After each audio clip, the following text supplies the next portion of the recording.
Assalamualaikum warahmatullahi wabarakatuh. Untuk hari ini saya membahas tentang perlawanan bangsa Indonesia terhadap penjajahan bangsa Eropa hingga awal abad 20. Berikut ini penjelasannya. Mohon disimak ya. Bagian 3. Perlawanan terhadap Belanda. 1. Perlawanan Patimura. Latar belakang. Tidak ingin Belanda kembali ke Maluku di wilayah tersebut.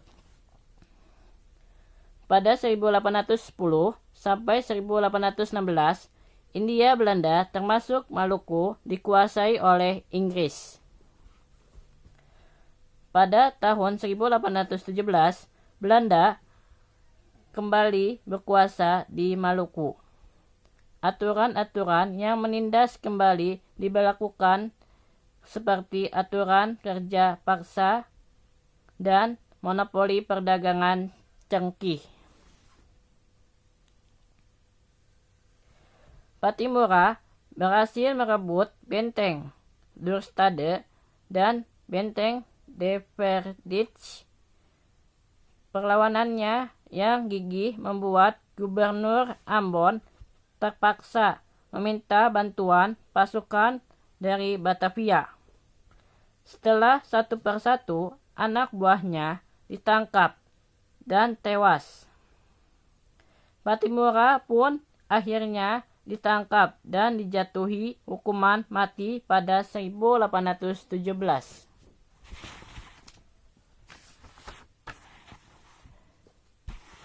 Dua, perlawanan pengairan Diponegoro. Latar belakang. Campur tangan pemerintah kolonial Belanda terhadap urusan pemerintahan Kesultanan Yogyakarta.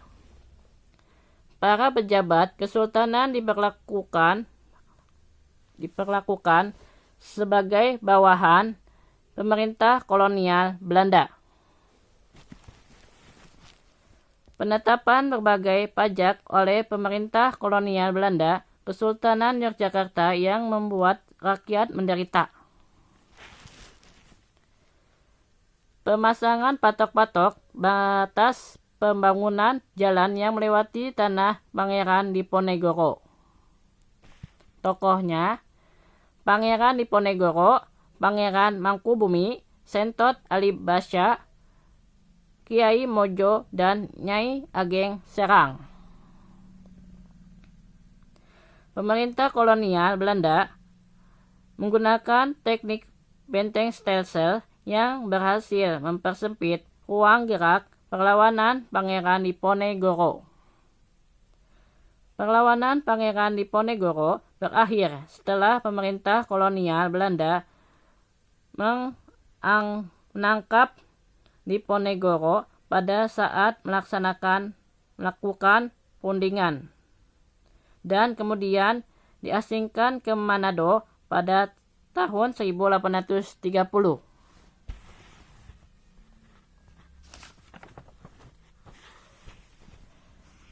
3. Perlawanan Kesultanan Palembang. Latar belakang. Keinginan Belanda untuk menguasai Palembang yang menimbulkan ancaman bagi Kesultanan Palembang. Sultan Badarudin memimpin perlawanan terhadap pemerintah kolonial Belanda dengan menyerang benteng-benteng pertahanan Belanda. Akibat perjanjian Tuntang 1811, kedudukan Belanda digantikan oleh Inggris. Sultan Badarudin terus melakukan perlawanan terhadap Inggris. Perlawanan Sultan Badarudin terhadap Inggris berakhir setelah adanya Konvensi London 1914. Pada 1818, Sultan Badarudin ditangkap Belanda dan diasingkan ke Ternate. 4. Perlawanan Imam Bonjol. Latar belakang. konflik internal antara kaum padri dan kaum adat. Pemerintah kolonial Belanda memanfaatkan konflik tersebut dengan memberi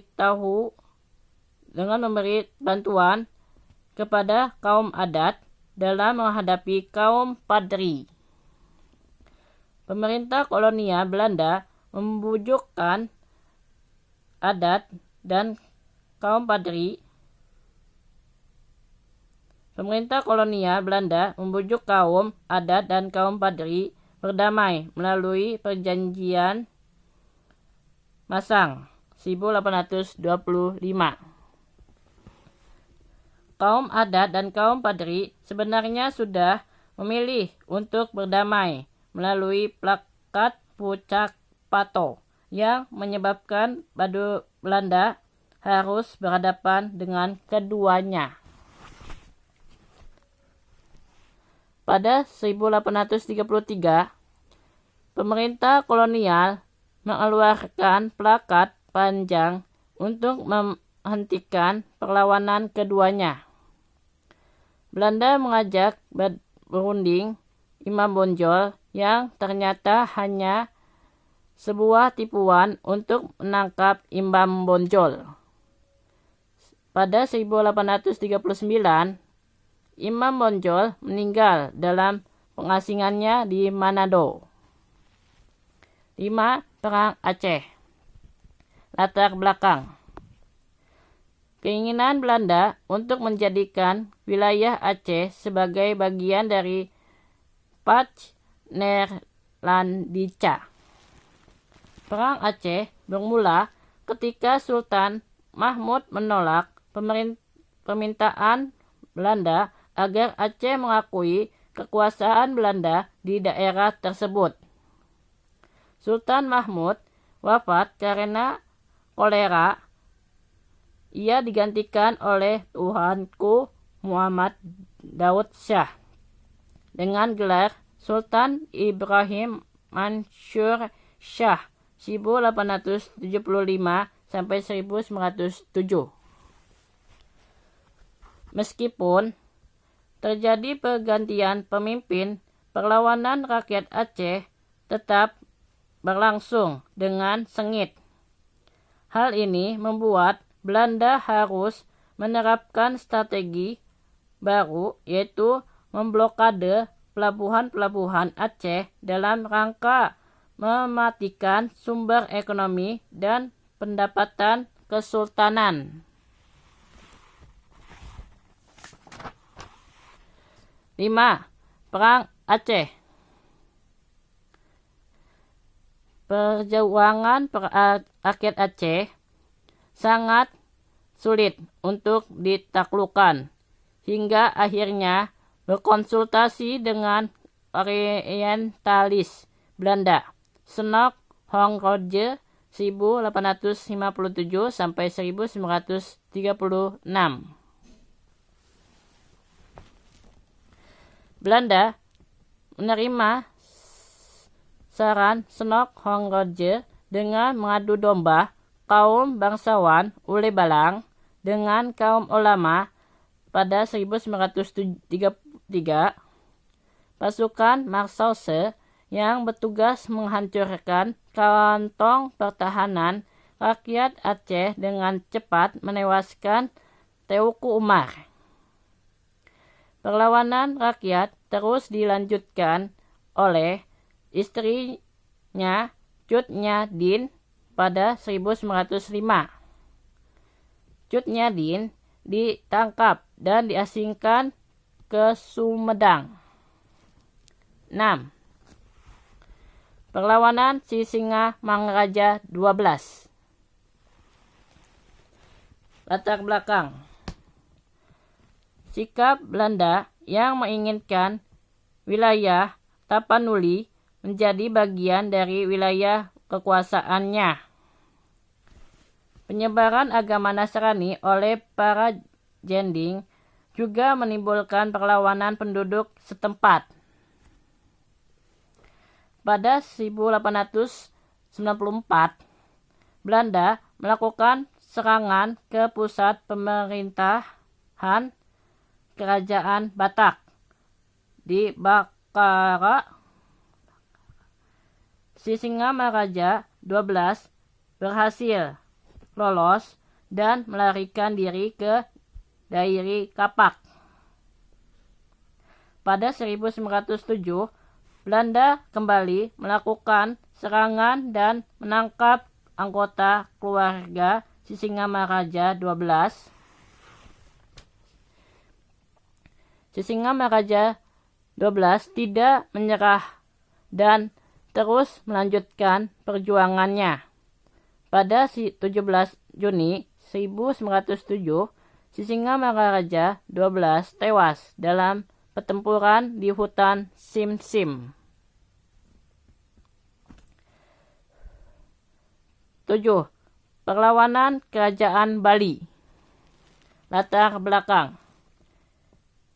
Adanya hartawan karang yang dianggap menghambat Belanda menguasai Bali. Kerajaan Karangasem dan Buleleng melakukan perlawanan terhadap Belanda. Tokohnya Raja Buleleng I Gusti Ngurah Made Karangasem, I Gusti Ketut Jelantik, Raja Buleleng I Gusti Ngurah Made Karangasem, dan I Gusti Ketut Jelantik membalas tipu daya Belanda dengan merampas kapal Belanda pada tahun 1844. Pada 15 April 1849, Belanda berhasil menguasai benteng Jagaraga.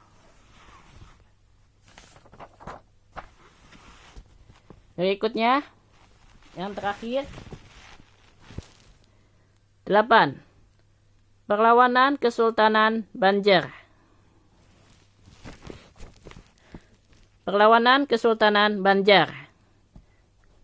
Latar belakang.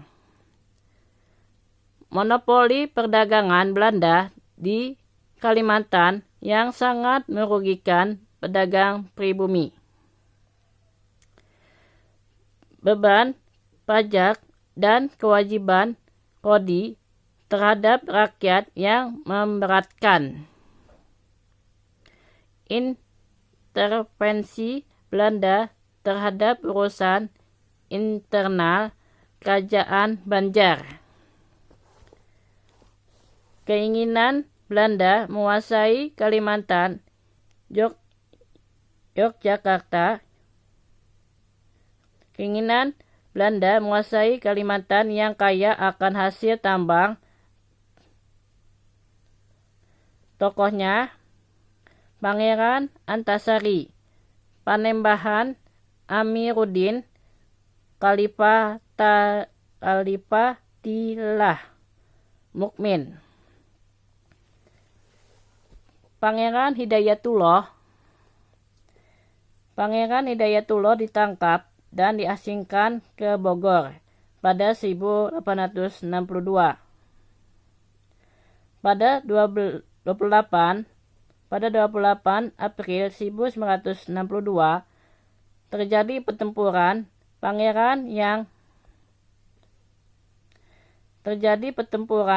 Pangrangon yang dianggap sebagai awal Perang Banjarmasin. Pada 1962, Pangeran Antasari wafat karena sakit yang menderitanya.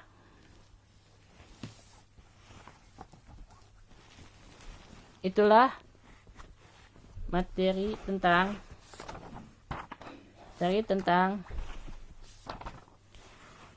perlawanan terhadap Belanda di bagian 3. Saya akhiri. Mohon maaf bila ada kesalahan kata-kata. Saya akhiri. Nun wal qalami wa mayasturun. Sampai berjumpa di video selanjutnya.